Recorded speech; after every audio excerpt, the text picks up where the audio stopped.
दर्शक बंधु तेजपत्र सहित आम समस्ते भल भाव परिचित कारण तेजपत्र एपरी एक प्रमुख भूमिका रोषे घरे रही थाए जहाँ को खाद्यर स्वादिष्ट बढ़ावाई यह व्यवहार कराए किंतु तेजपत्र एवं तेजपत्र गछर एपरी गुण अच्छी जहाँकि आम जीवन में एक विराट परिवर्तन आनी था।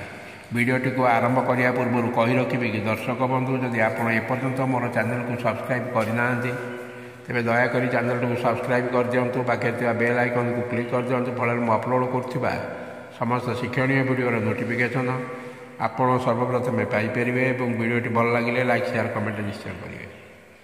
दर्शक बंधु केवल जदि केतोटी सुखिला तेजपत्र को प्रतिदिन पोड़ी यार धूआ को घरे बुलाई आनिले घर समस्त नकारात्मक शक्तिर विलोप घटी थाए।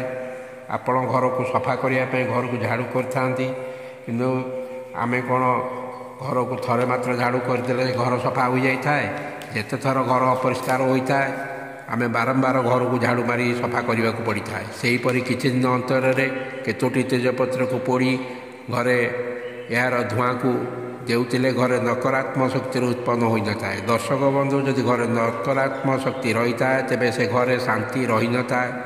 सर्वदा अशांतिर माहौल कली झगड़ा लगी रही है। अभाव अनाटन रोग व्याधि पीछा छाड़ी न था। तेणु नकारात्मक शक्तिर विलोप तेजपत्र धूआर विकल्प ना। एबे आसतु ए संबंध विशद भाव आलोचना करवा। वीडियोटी को शेष पर्यंत देखु था।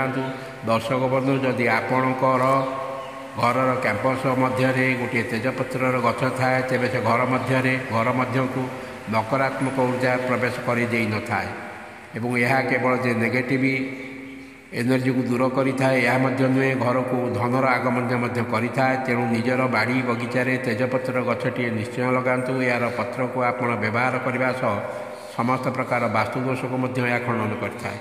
आपण जितेबाला भावुंट जे घर अत्यधिक नकारात्मक शक्तिर ऊर्जा जो घर अशांति आर्थिक अनाटन एवं विभिन्न प्रकार संकट माड़ी बसुची तेबे आज ही यही उपायटी को करी देखंतु निश्चय यार 100% सफलता आपण पाइपारे।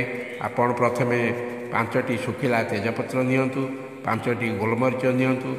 प्रत्येक तेजपत्र उपर नाली काली हो कि नाली स्केच पेन रे लिखि दिंतु 0927।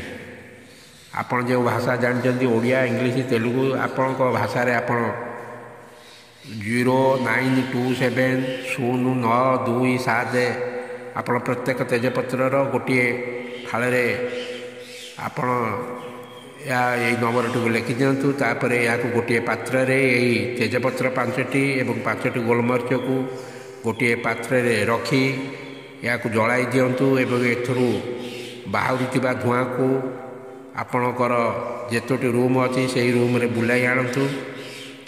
0927 संख्याटी नकारात्मक शक्ति को झाड़ू मारी सफा करिवार कार्य करिथाए। तेणु आपण किछि दिन अंतर यही उपाय करी देखंतु आपणक घर वैकुंठपुरी होइजिवो। दर्शक बंधु आपण यही उपायटी को प्रतिदिन संध्या समय रे कले यह अधिक फलप्रद होता है एवं घरे शांति सौहार्द लगी रहा सह धनर अभाव केवे रहिबो ना।